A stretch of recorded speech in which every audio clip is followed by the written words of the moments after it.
नमस्कार। क्या आप जानते हैं कि भारत के पास एक नहीं बल्कि दो राष्ट्रीय गीत हैं। एक है हमारा राष्ट्रगान और दूसरा है राष्ट्रगीत। और ये सिर्फ धुनें नहीं हैं, इनके पीछे भारत के संघर्ष की, उसकी पहचान की एक बहुत ही दिलचस्प कहानी छिपी है। तो आज हम इन्हीं दो गीतों की कहानी में थोड़ा गहराई से उतरेंगे। तो आपके मन में भी ये सवाल जरूर आता होगा कि भाई इन दोनों में फर्क क्या है और हमें दो दो गीतों की जरूरत ही क्यों पड़ी। अक्सर लोग इसको लेकर थोड़ा कंफ्यूज रहते हैं, लेकिन यकीन मानिए इन दोनों के पीछे की कहानियां कमाल की हैं। चलिए आज इस कंफ्यूजन को हमेशा के लिए दूर करते हैं। तो हमारा सफर कुछ ऐसा रहेगा। सबसे पहले हम बात करेंगे वंदे मातरम की, वो गीत जो क्रांति की आवाज बना। फिर हम जानेंगे जन गण मन की कहानी। उसके बाद हम उस मोड़ पर आएंगे जहां ये फैसला लिया गया कि कौन सा एंथम होगा और कौन सा सॉन्ग। और आखिर में हम समझेंगे कि ये दोनों प्रतीक मिलकर भारत की कहानी को कैसे पूरा करते हैं। तो चलिए शुरुआत करते हैं उस गीत से जो सिर्फ एक गीत नहीं बल्कि आजादी की लड़ाई की धड़कन बन गया था।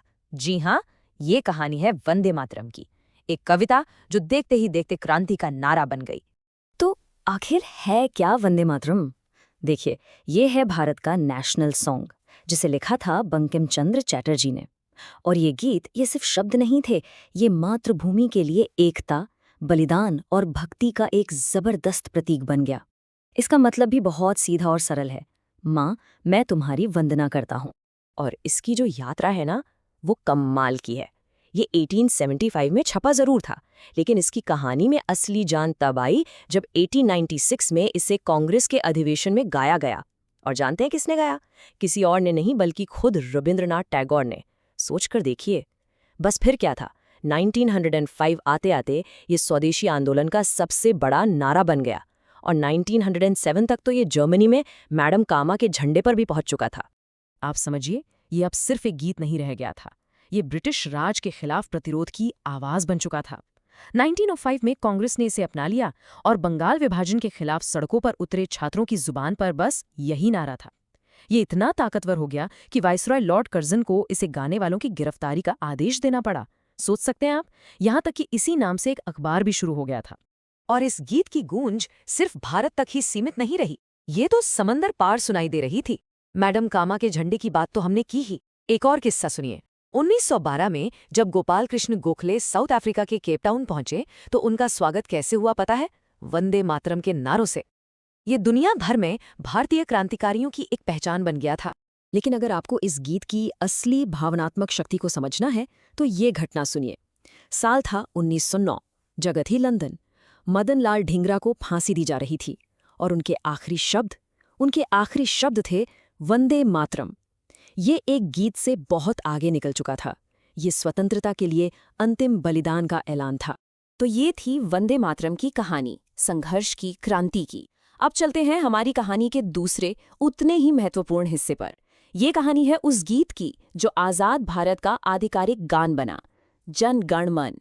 तो जन गण मन, हम सब जानते हैं कि ये हमारा नेशनल एंथम है, जिसे लिखा है महान नोबेल पुरस्कार विजेता रविंद्रनाथ टैगोर ने।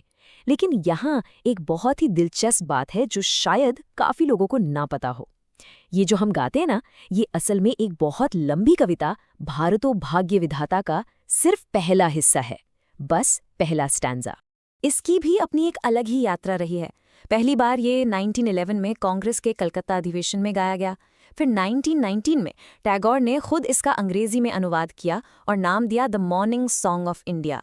और ये भी बहुत दिलचस्प है कि 1943 में सुभाष चंद्र बोस की आईएनए के लिए इसका एक हिंदुस्तानी वर्जन शुभ सुख चैन भी तैयार किया गया था। और आखिरकार वो दिन आया, 24 जनवरी 1950, जब इसे आधिकारिक तौर पर भारत का राष्ट्रगान अपना लिया गया। अच्छा, अब एक सवाल पर आते हैं जो अक्सर पूछा जाता है। कई लोगों के मन में ये दुविधा रहती है कि हमारे राष्ट्रगान में आज भी सिंध का जिक्र क्यों है, जबकि वो इलाका अब पाकिस्तान का हिस्सा है। और ये सवाल आना बिल्कुल लाजमी है। It's a very valid question. तो इसका जवाब हमें मिलता है 2005 में सुप्रीम कोर्ट से। कोर्ट ने बहुत साफ साफ कहा कि राष्ट्रगान में सिंध शब्द सिर्फ एक भौगोलिक इलाके के लिए नहीं है, ये उस पूरी सिंधी संस्कृति, उस समुदाय, उस विरासत का प्रतीक है जो अविभाजित भारत का एक अटूट हिस्सा थे। तो ये बात पॉलिटिकल बाउंड्री की नहीं बल्कि एक कल्चरल आइडेंटिटी की है, एक साझा विरासत की है। तो अब कहानी उस मोड़ पर आती है जहां इन दोनों गीतों का भविष्य तय होना था। देश आजाद हो चुका था और एक ऑफिशियल एंथम की जरूरत थी।